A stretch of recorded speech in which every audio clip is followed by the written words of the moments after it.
சொல்றீங்க இந்த வேங்கவேல் விஷயம் தாமதமானதுக்கான காரணம் என்ன? 2 பேர் மேல குற்றவாளின்னு சொல்லிட்டு பதிவு செய்யறதுக்கு ஏன் இவ்வளவு தாமதமாச்சுன்னு நான் நிறைய விஷயங்களுக்காக போலீஸ் போய் நான் அணுகியிருக்கேன். அப்போ எனக்கு என்ன தெரியுதுன்னா, அவங்களுக்கு ஏகப்பட்ட ப்ரெஷர்ஸ் இருக்கு. ஏதாவது ஒரு சின்ன விஷயத்தை எடுத்துட்டு போய் அடுத்த விஷயம் வரும்போது அந்த பழைய விஷயம் பழைய விஷயமாயிடுது, மிக பழைய விஷயமாயிடுது. அந்த மாதிரி நிறைய விஷயங்கள் ஒன்றுக்கொன்று அந்த ப்ரெஷர்னாலேயே அவங்களால இதை கவனிக்க முடியலன்ற மாதிரி எனக்கு தோணுது. சந்தோஷம். இப்போ அந்த குற்றப்பத்திரிகை அவங்க தாக்கல் செஞ்சிருக்கிறது இப்போ மகிழ்ச்சி. இப்போ நம்ம அதை பற்றி ஒரு எதிர்கருத்து சொல்லும்போது அதை பற்றி திரும்ப மறுபடியும் வேற ஒருத்தர் சொல்ல அது அப்படியே மாறிக்கிட்டே இருக்கும். அதனால இதை கடந்து ஒவ்வொரு கட்சியும் ஆட்சி செய்யும்போது நான் கவனிச்சுட்டே இருக்கேன், எதிர்கட்சி அதுக்கு நிறைய எதிர்ப்புகளை தெரிவிக்கிறாங்க, அல்லது இதை செஞ்சிருக்கக்கூடாது அதை செஞ்சிருக்கக்கூடாதுன்னு சொல்கிறாங்க. மறுபடியும் இவங்க இதே ஆளுங்கட்சி ஒரு நாளைக்கு எதிர்கட்சி ஆகும்போது திரும்பி மறுபடியும் அவங்களும் அதே விஷயத்தை செய்கிறாங்க. அப்படின்னு என்ன தெரியுதுன்னா, இங்கே எதிர்க்கிறதுக்கும் பேசுகிறதுக்கும் சப்போர்ட் பண்ணுறதுக்கும் ஏதோ ஒரு விஷயம் இருந்துக்கிட்டே இருக்குது, அல்லது அது ஒரு தீனியாகவே அமைஞ்சு போது போல இருக்குது.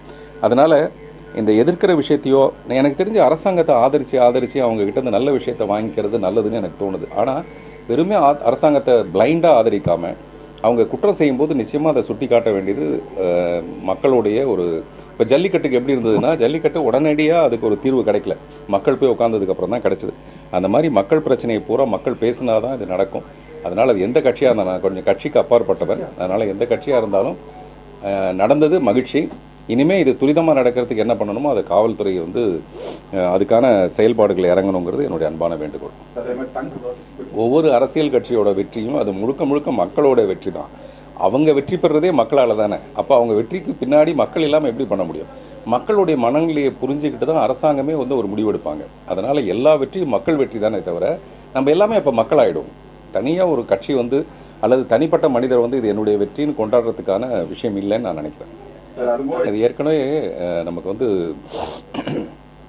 கர்நாடகாவில் தண்ணி வரலன்னு சொல்லிட்டு நான் நடிகர் சங்கத்தில் செயற்குழு உறுப்பினராக இருக்கும் போதுலேருந்து பல தடவை நம்ம உண்ணாவிரதம் உட்காந்துருக்கோம். ஒரு தடவை சத்யராஜ் சாரும் ரஜினி சார்லாம் ஒரு பயங்கர ஹாட் டாக்லாம் வந்தது தெரியுங்களா, அப்போல்லாமே நாங்கள் உண்ணாவிரதத்தில் உட்காந்துருக்கோம். இந்த மாதிரி ஒரு 10 தடவை உண்ணாவிரதம் உட்காந்து கடைசியில் அது எதுவுமே நடக்கலை. அது என்ன ஆயிடுதுன்னா, ஒரு பயங்கர சோர்வாயிடுது. இதுக்கு பின்னாடி இருக்க அரசியல் நமக்கு புரியாதனால நடிகர்கள் ஏதாவது ஒரு பேட்டி கொடுத்தாங்கன்னா அதன் மேலே இருக்கிற முரண்பாடுகளான அல்லது அது சம்பந்தமான டிபேட் அதிகமாகிடுது. எல்லாரும் கவனிக்கிறது நடிகர் பேசுறதா கவனிக்கிறாங்க தவிர அந்த பிரச்சனையை கவனிக்கிறது இல்லை. அதனால இந்த நடிகர் சங்கம் போய் பண்றதை விட அரசாங்கம் பண்றது தான் சரின்றதை நாங்கள் பல தடவை உட்கார்ந்து பார்த்து அதுக்கு ஒரு பதில் வராதப்ப நான் தெரிஞ்சுக்கிட்ட ஒரு விஷயம். இல்லைங்க, இது என்னன்னா, ஒருத்தர் மக்கள் மத்தியில் பயங்கர பிரபலமாகிறாரு, அல்லது பிரபலமான ஒருத்தர் பேசும்போது அந்த பிரச்சனை அந்த பக்கத்துக்கு திசை மாறிடுது. இந்த பரந்தூர் விஷயமே விஜய் அங்கே வந்ததுக்கப்புறம் அந்த முழு சப்போர்ட்டும் மக்களுடைய சப்போர்ட் அங்கே வருதுன்னு வச்சுங்களேன். அரசாங்கம் ஒன்று நினைக்கிறது அதை செய்ய முடியாமல் போச்சுன்னா என்ன பண்ணுறதுன்றதுக்காக இதை தடுக்கிறதுன்றது ஒரு இயல்பான ஒரு விஷயம். மக்கள் திலகம் எம்ஜிஆர் இதே அரசியலுக்கு வரும்போது அவருக்கு இல்லாத இடர்பாடுகளே கிடையாது. அவ்வளோ பெரிய இடர்பாடுகள் இருந்தது. உலகம் சுற்றுவாலிபன் படத்தை ரிலீஸ் பண்ண முடியாமையும் போஸ்டர் அடிக்காத மாதிரியான ஒரு நிலைமையெல்லாம் ஒன்று இருந்தது. அப்புறம் மிஸ்டர் விஜயகாந்த் வரும்போதும் அவருக்கு இதே மாதிரியான விஷயங்கள்லாம் இருந்தது. அப்புறம் அவங்க ஜெயலலிதா அவங்க சிஎம்மாக இருக்கும்போதும் இந்த மாதிரி யாராவது ஒருத்தர் முன்னாடி வரும்போது இதே விஜய் என்னது டைம் டு லீட் அப்படின்னு ஏதோ ஒரு படத்தில் கீழே போட்டிருப்பாரு. அதனால் ஒரு சில பிரச்சனைகளை சந்திச்சார்.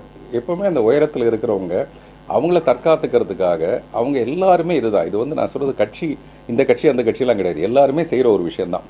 இதை மீறி ஜெயிக்க வேண்டியது தான் அந்த புதுசாக வரவங்களுடைய மிகப்பெரிய பொறுப்பாகவும் கடமையாகவும் விஷயமா இருக்கும். அப்படி ஜெயிச்சா தானே அது பெரிய வெற்றி. 2 பேர் ஓடி போய் ஃபர்ஸ்ட் ப்ரைஸ் ஒருத்தர் செகண்ட் ப்ரைஸ் ஒருத்தர் வாங்குறதுல பிரயோஜனம் கிடையாது. 100 பேர் ஓடி போய் அதில் ஒருத்தர் ஃபர்ஸ்ட் ப்ரைஸ் யார் வாங்குறாரு, அப்புறம் ரொம்ப பின்னாடி இருந்து ஒருத்தர் ஓடி ஜெயிச்சாருன்னா அது வெற்றி பெரிய வெற்றியாக இருக்கும். அதனால இப்போதைக்கு விஜய்க்கு நம்ம வாழ்த்து சொல்லுவோம்.